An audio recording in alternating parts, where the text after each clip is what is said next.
Vamos abrir nossas Bíblias em 1 Pedro, capítulo 1. Hoje nós iremos iniciar um estudo nessa epístola. E hoje nós iremos partir para a saudação dela, a introdução. Existem algumas coisas que são bem importantes considerar no início do estudo de uma epístola. Deus escreveu a sua palavra, que ela é perfeita em todos os aspectos. Ela foi inspirada por Ele. Ela foi colocada por Ele numa época determinada, assim como usou dos seus servos. E é evidente que todas essas coisas corroboram para um melhor entendimento daquilo que a palavra dele quer nos ensinar. Por isso que é necessário sempre, quando você vai meditar na palavra de Deus, que se saia ali com realmente o significado que foi proposto por Deus naquela passagem. A gente não deve se basear em nossas circunstâncias para depois interpretar a palavra de Deus, mas na verdade aquilo que ela diz em seu contexto é o que determina o verdadeiro significado da palavra dele. Assim como a aplicação ela deve ser feita com a devida consciência de que ela teve certa aplicação para as pessoas a quem foram dirigidas, que permanecem sendo úteis para nós nos dias de hoje. E essa carta é uma carta que foi escrita pelo apóstolo Pedro, num contexto em que a igreja de Deus era perseguida. Então Pedro ele exorta os irmãos a permanecerem firmes na fé, sabendo que é durante as aflições que eles são provados por Deus. Como exorta esses irmãos para que eles possam, durante esse período de provação, render glória a Deus por conta da sua boa procedência perante aqueles que não são crentes. Então é uma carta bem útil nos dias de hoje. Por isso que eu gostaria de meditar nela com os irmãos. Creio que não vai ser uma meditação tão longa, o estudo completo da carta. Mas o meu esboço do dia de hoje está grande, irmãos. Então talvez a pregação vai se estender um pouco. Diz assim os versículos 1 e 2. Pedro, apóstolo de Jesus Cristo, aos estrangeiros dispersos no Ponto, Galácia, Capadócia, Ásia e Bitínia, eleitos segundo a presciência de Deus Pai, em santificação do Espírito, para a obediência e aspersão do sangue de Jesus Cristo, graça e paz vos sejam multiplicadas. A primeira coisa que nós vemos aqui é a anunciação do autor dessa carta, Pedro. Se nós formos ver, nós conhecemos muito bem quem ele é. Ele foi um pescador chamado por Jesus Cristo logo no início do seu ministério. Nós podemos ver lá nos evangelhos o desenvolvimento dessa pessoa como seguidor de Cristo. Nós vemos que Pedro foi também instituído apóstolo por Jesus Cristo. Uma das coisas que nós podemos considerar a respeito do apostolado, que é uma das coisas que nos certificam de que essa é uma palavra realmente vinda de Deus, essa carta é algo realmente inspirado por Deus, é que os apóstolos foram enviados por Deus justamente com uma mensagem que é santa, com uma mensagem que é verdadeira e correta naquilo que diz. Esse foi o chamado desse apóstolo, que conviveu ali 3 anos com Jesus. Nós vemos que houve um certo progresso, tanto no seu crescimento no sentido de amadurecer na sua fé, como também no seu amor para com as pessoas, com os perdidos, como também nós podemos observar um amadurecimento dele com relação ao Evangelho de Deus. Existem algumas coisas que serão importantes para o nosso estudo de hoje, a respeito justamente desse conhecimento que foi adquirido por esse apóstolo, que nós devemos considerar. A primeira delas é a respeito do sacrifício ou do sofrimento do Messias. Nós vemos que Pedro ele chegou a repreender Jesus quando Jesus disse que era necessário que ele padecesse na mão dos ímpios e que ele fosse crucificado. Então Pedro ele não gostou daquilo, porque ele não entendia que esse era o objetivo do Messias. Então ele chega, chama Jesus de canto e diz: de maneira nenhuma isso te acontecerá. Isso mostra uma ignorância que Pedro tinha em relação ao Evangelho e com a função do Messias aqui nessa terra. Nós vemos também, irmãos, que ele avançou e teve um crescimento com relação à salvação dos gentios. Se nós formos ver,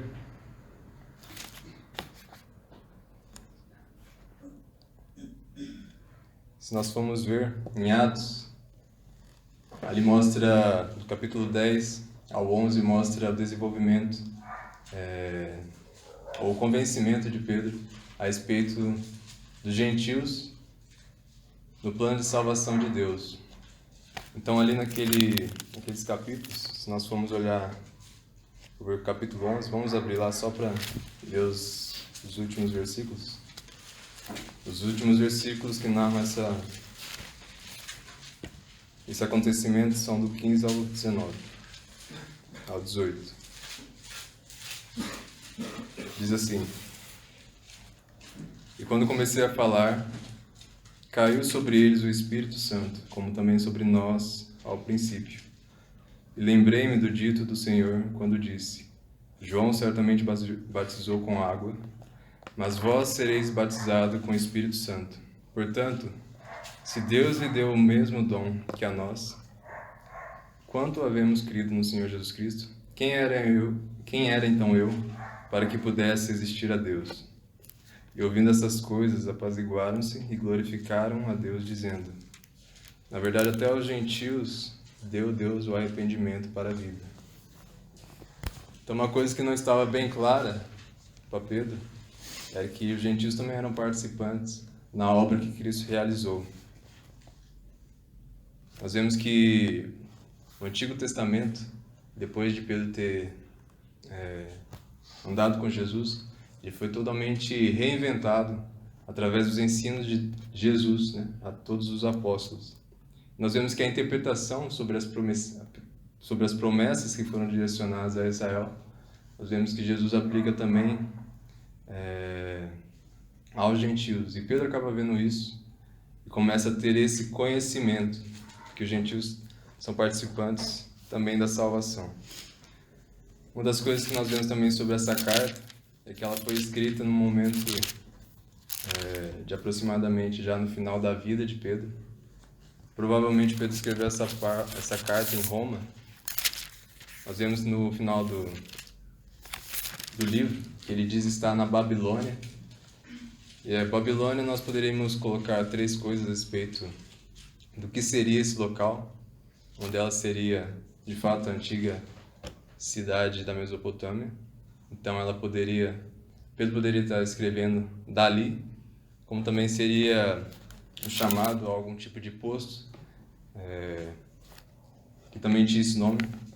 Mas uma das coisas mais prováveis é que Pedro se referia ali a Roma, que é a cidade onde, devido à sua grande idolatria, era chamada de uma cidade, era comparado com a Babilônia antiga. Pedro provavelmente escreveu essas cartas antes de 67, pois diz que em 68 ele haveria de ser martirizado, né? Ele foi martirizado pelo Império Romano. Então acredita-se que de 60 a 67 foi provavelmente o ano que essa carta foi escrita. Isso nos leva a também considerar a respeito das pessoas a quem Pedro dirige a sua carta. Esse é um período que já o Evangelho foi amplamente divulgado entre os gentios.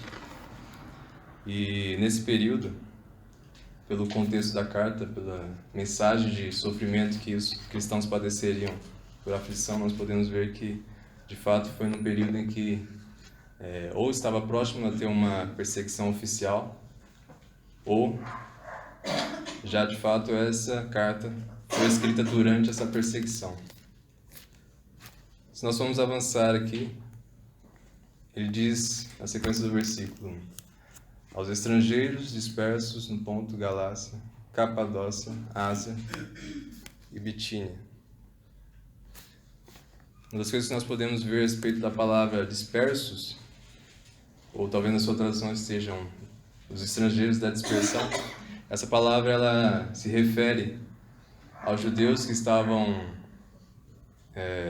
espalhados na Babilônia.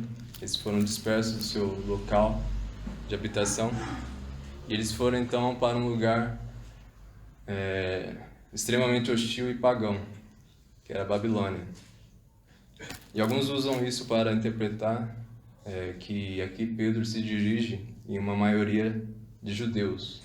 De fato, seriam judeus dispersos que estavam recebendo essa carta, justamente por conta dessa palavra. Porém, uma das coisas que nós vemos aqui é que existem vários fatores na carta que apontam que, na verdade, o público ali seria de maioria gentia. Nós vemos no capítulo 1, versículo 18, diz assim: sabendo que não foi com coisas corruptíveis, como prata ou ouro, que fostes resgatados da vossa vã maneira de viver, que por tradição recebestes dos vossos pais. Uma coisa que nós podemos observar aqui é justamente o termo vã maneira de viver. Seria muito improvável que Paulo se refere aqui a uma vã maneira de viver judaica, né? Mas é bem provável que ele fale a respeito do paganismo gentil. Outra coisa também que nós podemos observar na carta, no capítulo 2, versículo 9 a 10, diz assim: mas vós sois a geração eleita, o sacerdócio real, a nação santa, o povo adquirido, para que anuncieis as virtudes daquele que vos chamou das trevas para a sua maravilhosa luz. Vós, que em outro tempo não erais povo, mas agora sois povo de Deus, que não tinhais alcançado misericórdia, mas agora alcançastes misericórdia. Isso aqui poderia se referir ao fato de que os gentios sempre foram rejeitados por Deus, pelo menos da perspectiva do Antigo Testamento. E essa era de fato a crença dos gentios, dos judeus, de que Deus não se importava, não tinha misericórdia para com os gentios. Mas nós vemos que Deus, no Novo Testamento, ele já mostra a sua benignidade para com todos. E outra coisa, no capítulo 4, versículo 3, em que nós temos uma lista de pecados, que diz assim: porque nos basta que nos tempos passados da vida fizéssemos a vontade dos gentios, andando em dissoluções, concupiscências, embriaguezes, glutonarias, bebedices e abomináveis idolatrias. Então aqui Pedro falando a respeito de alguns pecados que aqueles irmãos cometiam, colocam várias coisas que eram pecados comumente relacionados aos gentios. Nós vemos outras listas de pecados em outros evangelhos, em outras epístolas, e elas colocam esses mesmos pecados. Então essas são algumas coisas dentro da carta que nos levam a pensar que Pedro se refere ou se dirige aqui numa maioria gentia, né? Uma maioria de cristãos que foram convertidos ao evangelho e que haviam sido dispersos. Outra coisa que nós podemos observar também é quando nós vemos a palavra estrangeiros, e aqui essa palavra se refere a alguém, né, forasteiro, alguém que está em peregrinação, temporariamente em um local, e Pedro usa essa mesma palavra no capítulo 2, versículo 11. Diz assim: amados, peço-vos como a peregrinos e forasteiros, que vos abstenhais das concupiscências carnais que combatem contra a alma. No contexto desse versículo 11 do capítulo 2, Pedro se refere aos cristãos que são, né, povo de Deus, participantes do reino de Deus, que estão temporariamente aqui nesta terra. Por isso eles são considerados por Pedro, e isso é uma referência que ele faz constantemente na carta, como peregrinos. Então, se juntarmos essas duas palavras, nós podemos ver que o significado mais correto, ou a aplicação mais correta de que Pedro quer dizer aqui, é que ali são povos, né, cristãos, que estão peregrinando por essa terra. Ele faz essa comparação de que são peregrinos dispersos talvez fazendo uma alegoria ou ilustrando a situação de Israel. Antigamente estava em um posto, em um local constantemente ou bastante adverso a eles, né, com uma religião, uma conduta totalmente oposta da vontade de Deus. E isso é comparado aos cristãos que hoje vivem no mundo, que de fato é totalmente contrário à vontade de Deus e oposta àquilo que Deus quer. Outra coisa que nós podemos ver na sequência dos versículos é que eles estão localizados em alguns pontos que são províncias do Império Romano, onde atualmente há a Turquia, esses lugares aqui. Se nós fôssemos observar no mapa, o local que eles são hoje é o país da Turquia, e Pedro parece se referir justamente a pessoas específicas, né? Diferente de outras cartas gerais, Pedro se refere aqui a pessoas e direciona a sua carta para pessoas em locais específicos. De forma geral, nós podemos olhar na carta também que Pedro faz alusões a diversos tipos de aflições que os crentes podem sofrer e poderiam estar sofrendo naquele momento. Justamente com a perseguição, nós podemos entender que em vários locais diferentes, como os aqui citados, poderiam haver graus diferentes de hostilidade ao cristianismo. Continuando então, irmãos. Continuando para o versículo 2, nós lemos assim: eleitos segundo a presciência de Deus Pai, em santificação do Espírito, para a obediência e aspersão do sangue de Jesus Cristo, graça e paz vos sejam multiplicadas. A primeira coisa que nós podemos ler aqui é a palavra eleitos.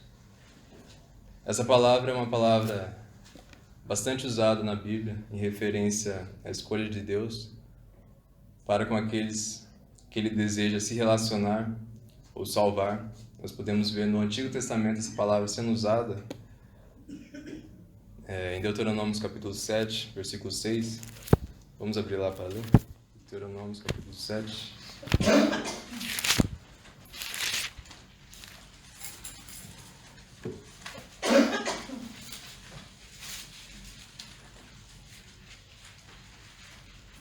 Versículo 6 diz assim: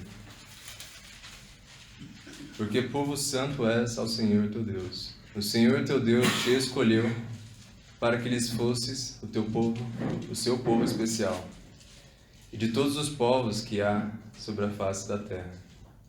Uma das coisas que nós podemos observar a respeito dessa escolha de Deus, e se nós formos também atentar para o contexto de toda a história de Israel, é que com certeza Deus não se atentou para aquele povo porque ele fosse bom. Ou não o escolheu porque é um povo que o agradava antes da sua escolha. É verdade que se nós formos observar aquilo que Israel fez para com Deus, foi totalmente reprovado por Deus. Ele foi um povo que foi resgatado, né, da sua aflição, mas nós vemos que já na sua escravidão no Egito, eles eram povos que se voltavam para os deuses egípcios. Nós vemos também que, mesmo Deus mostrando toda a sua misericórdia e longanimidade para com esse povo, os guiando no deserto, como também os levando à terra de Canaã, esse povo constantemente se rebelava contra Deus e fazia tudo aquilo que era contrário à sua vontade. De fato, nós fomos observar para esse versículo, tendo como base toda essa história do povo de Deus, nós nos perguntamos por que Deus escolheria um povo como esse. E justamente não existe uma resposta baseada no bem que aquele povo poderia oferecer a Deus, mas justamente porque essa é a vontade de Deus e a sua eleição é baseada justamente na sua vontade, soberana sobre as coisas. Se nós formos também observar o uso dessa palavra no nosso texto, que é a 1 Pedro, nós podemos tomar como referência esse mesmo aspecto, que ali não fala a respeito de pessoas eleitas para a salvação,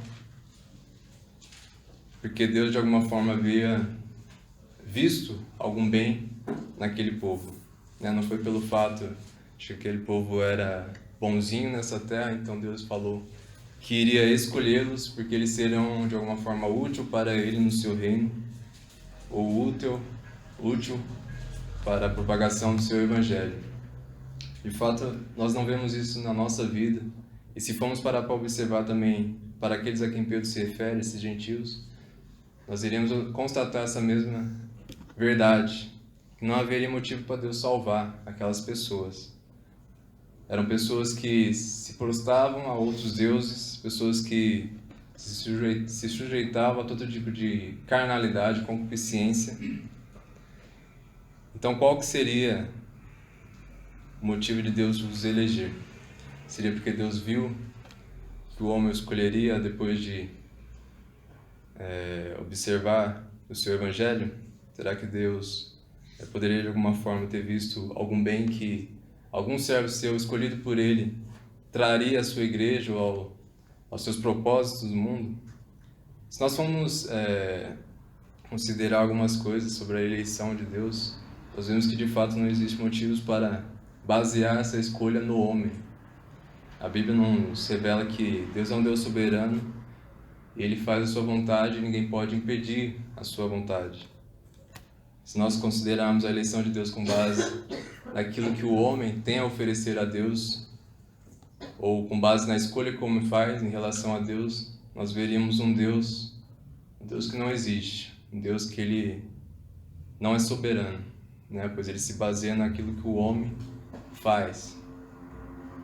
E por que enfatizamos esse ponto? Porque logo em seguida, nós observamos o versículo dizendo que Deus faz ou elege segundo a sua presciência. E de fato esse versículo é muito usado para se referir ao conhecimento prévio que Deus tem para com aqueles que Ele escolheu. Então, se Deus ele escolheu alguém, Ele escolheu com base no conhecimento que Ele tinha a respeito dessa pessoa. E a aplicação que geralmente é feita é que Deus Ele elege por conta da pessoa ter escolhido o seu evangelho. Mas se nós formos parar para observar assim, caímos no erro de mostrar que a eleição de Deus na verdade é uma eleição baseada no homem. O que nos é apontado aqui, aquilo que o texto quer dizer, é que a presciência de Deus ela abarca a questão da salvação, que já foi totalmente planejada por Deus. É um conhecimento planejado e arquitetado previamente por Deus. O sentido dessa palavra, e se nós formos analisar o contexto em que essa carta foi escrita, também poderia nos sugerir que esse conhecimento não é só um conhecimento que fala a respeito de um dos atributos de Deus, que é a presciência, mas que fala também de uma presciência que foi revelada por Deus. Se nós formos analisar, pegar a questão de que Pedro aqui está falando a gentios, nós podemos observar que na cabeça de Pedro, antigamente, os gentios não seriam participantes, e quando se referia às promessas feitas aos gentios, as promessas feitas no Antigo Testamento, ali não se referia aos gentios. Mas nós vemos nessa carta e em diversas outras cartas do Novo Testamento, que quando eles iam interpretar as Escrituras, eles começaram a interpretar com a visão correta e a visão mais ampla do Evangelho, de todo esse projeto arquitetado por Deus. E uma das coisas que nós podemos pensar que levou Pedro a usar esse termo específico, se referindo a esses irmãos, é justamente para mostrar que aquilo que eles receberam, essa salvação arquitetada por Deus, ela foi previamente mostrada por Deus na sua palavra.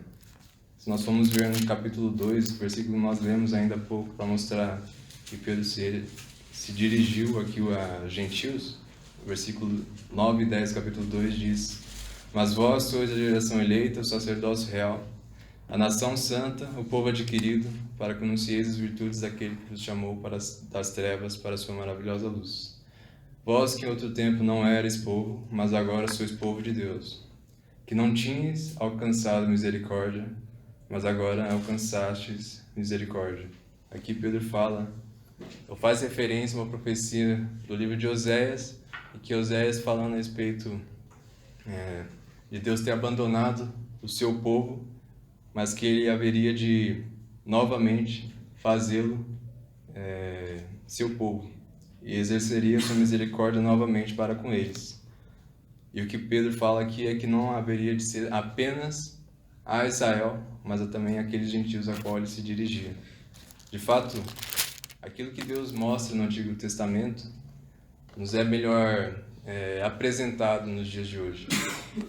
Fica muito mais claro na nossa mente a ideia de que todos nós, até porque não existe nenhum judeu aqui, então todos nós aqui fomos participantes daquilo que Deus prometeu, a salvação em Jesus Cristo. E é de fato que nos faz observar esse texto aqui com essa ideia de que Deus é soberano e Ele soberanamente escolhe aqueles com quem Ele exerce misericórdia, para a sua salvação. Se nós formos observar posteriormente, na sequência do versículo,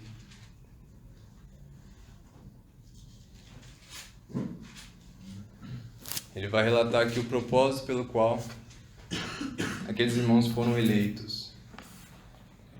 Em obediência, diz assim, em santificação do Espírito para a obediência e aspersão do sangue de Jesus Cristo.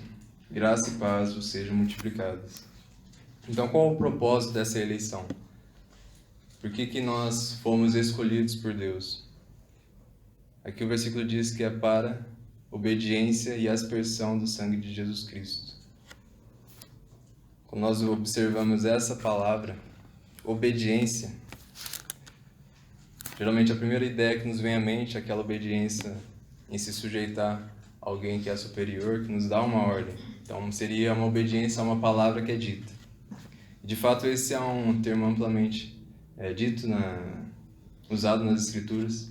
Por exemplo, nós podemos ver a aplicação dela, se referindo à nossa obediência a Deus, quando nós cumprimos os seus mandamentos. Então existe uma obediência que se refere a fazer, a agir. Porém também existe outra obediência que ela é colocada nas Escrituras, que é a obediência ao Evangelho. Nós podemos ver em João capítulo 6, João capítulo 6,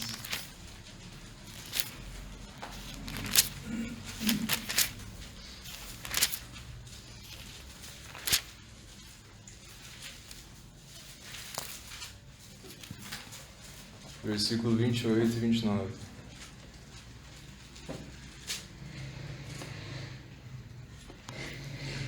Disseram depois: que faremos para executarmos as obras de Deus?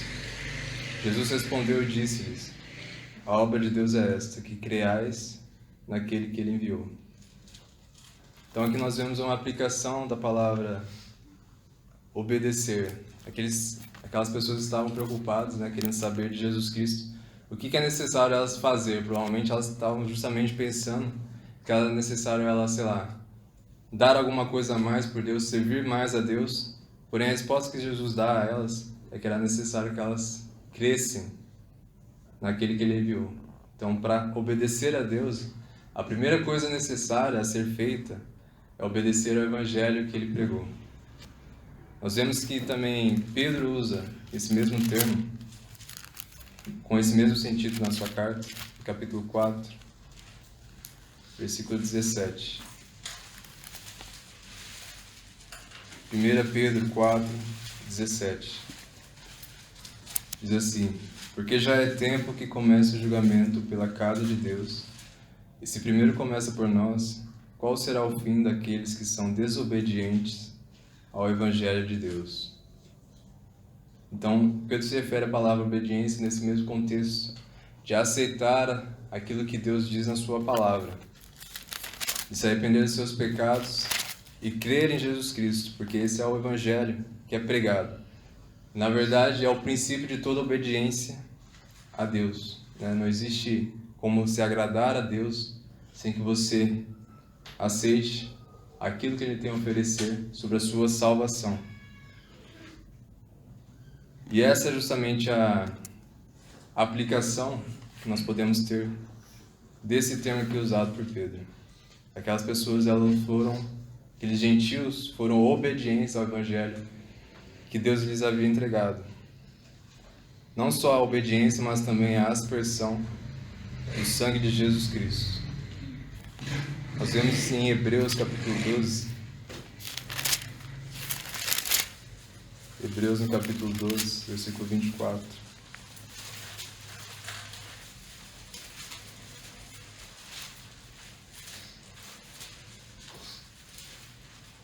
Diz assim: e a Jesus, o mediador de uma nova aliança, e ao sangue da aspersão, que fala melhor do que o de Abel.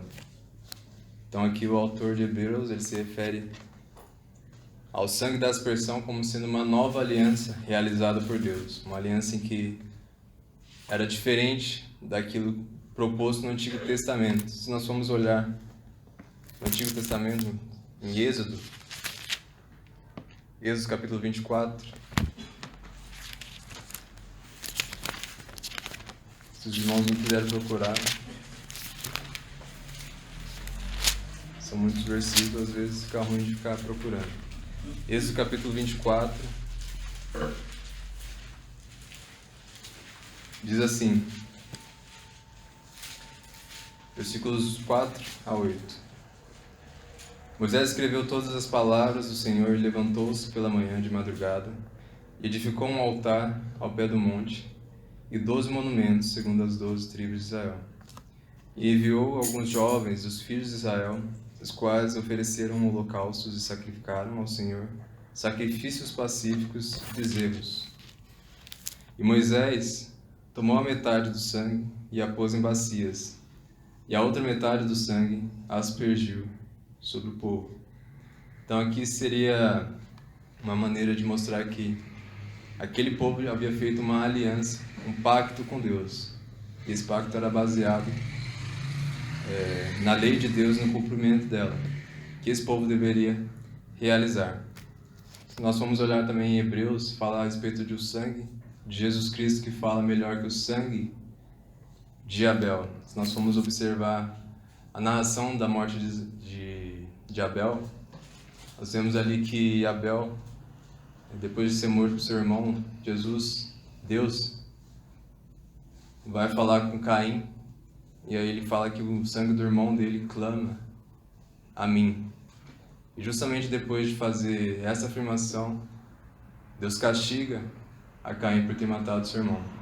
Nós vemos ali que o sangue de Abel ele clamou por vingança da parte de Deus. Caim ali não alcançou misericórdia. Mas quando nós vemos em Hebreus, ali fala que é um sangue que fala melhor que esse sangue, que fala a respeito de vingança. Pois é um sangue que fala a respeito de perdão. E justamente é isso que o sangue de Cristo faz. Quando ele derrama sobre nós o seu sangue, através da nossa fé, a partir daí é que nós somos limpos de nossos pecados. A partir daí que nós podemos nos chegar perante Deus puros, né? Os nossos pecados não são mais lembrados por Deus, não são mais julgados por Ele, porque todo esse pecado já foi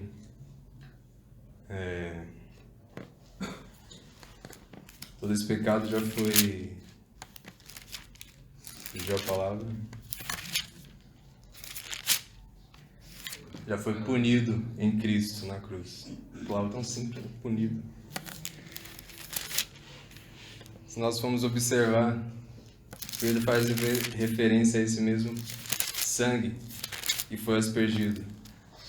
Esse é o sangue que foi aspergido também pelos ímpios. E essa é a salvação proposta por Deus, que abarca todas as nações do mundo. De fato, é isso que Deus aguarda para que Ele possa vir reinar aqui nessa terra. Aguarda que todas as pessoas de todos os povos venham ouvir o seu Evangelho. Na sequência aqui do versículo, na verdade nós pulamos esse trecho, que é a parte que diz em santificação do Espírito. Justamente porque esse é o meio pelo qual nós somos capacitados por Deus a obedecer e a sermos purificados pelo sangue de Jesus Cristo. Vou só avançar aqui.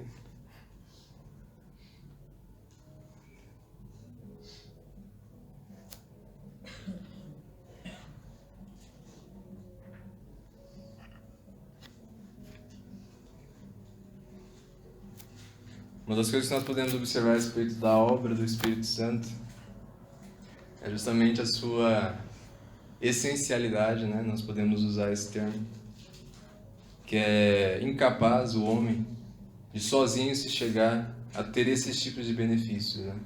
De obedecer ao chamado de Deus, ao arrependimento, como também de ser purificado pela obra de Cristo.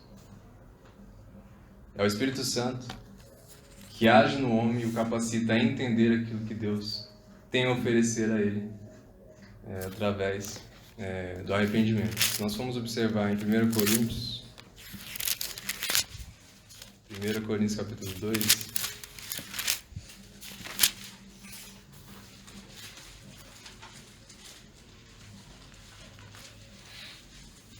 capítulo 2, versículos 10 e 11, diz assim: Mas Deus nolas revelou pelo seu Espírito, porque o Espírito penetra todas as coisas, ainda as profundezas de Deus. Porque qual dos homens sabe as coisas do homem, senão o Espírito do homem que nele está? Assim também, ninguém sabe as coisas de Deus, senão o Espírito de Deus.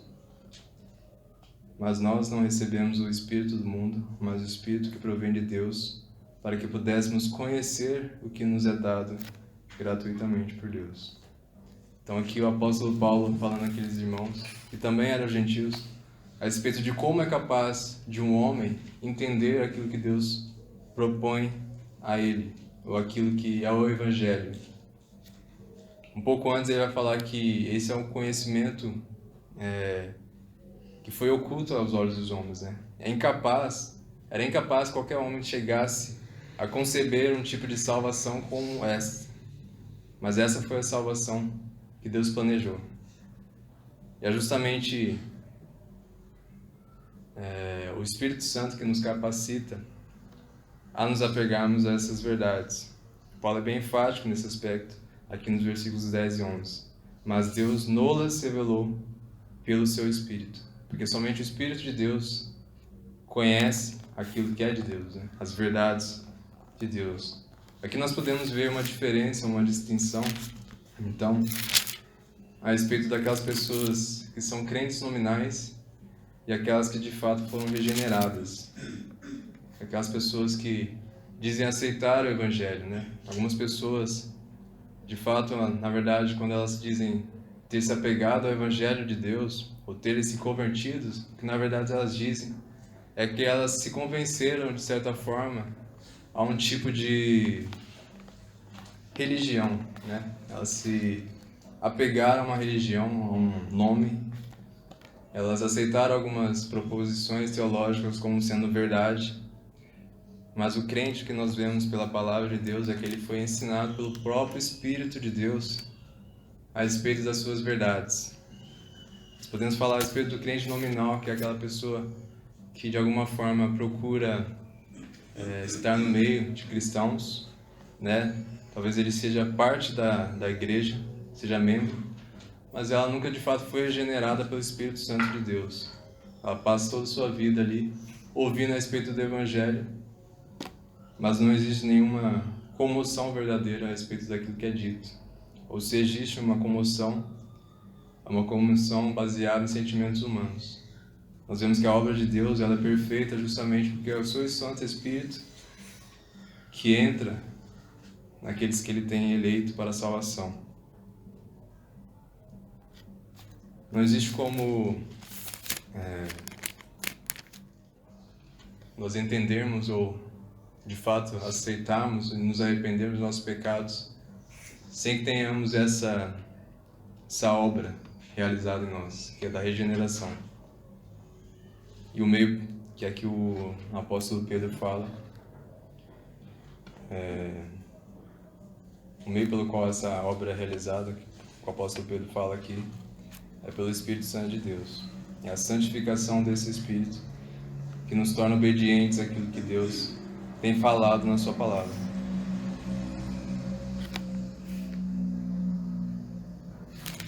Nós vemos também nesse contexto em que o apóstolo Pedro, está se dirigindo a pessoas aflitas, ele começa justamente anunciando a verdade de Deus sobre aquelas pessoas. Ele afirma: vocês são eleitos de Deus, uma salvação perfeita, realizada em Cristo Jesus, mediante a obra do Espírito Santo.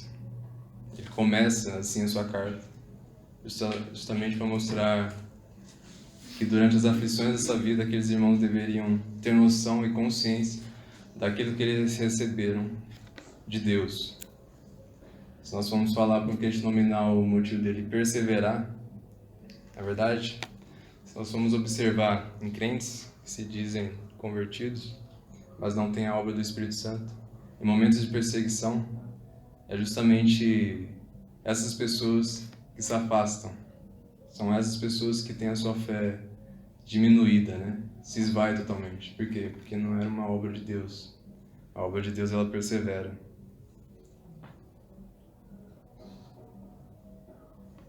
Eu acho que concluí. Agora nós iremos fazer algumas aplicações. Achei que seria mais longa a minha mensagem, mas foi bem curta. A primeira coisa, irmãos, que nós podemos notar aqui é que Deus usa homens imperfeitos para transmitir a sua palavra. Nós vemos Pedro evoluindo, e nós vemos Pedro caindo em muitas coisas que ele afirma com toda convicção nessa carta. A primeira delas é justamente a respeito do sofrimento do Messias. Pedro, ele foi alguém que nunca passou pela mente dele que isso poderia acontecer, ser o mestre, ser morto. Mas ele começa já a carta falando que era necessário e que foi plano de Deus que o Messias viesse a morrer e que pelo sangue dele é que as pessoas poderiam ser salvas. Nós vemos também que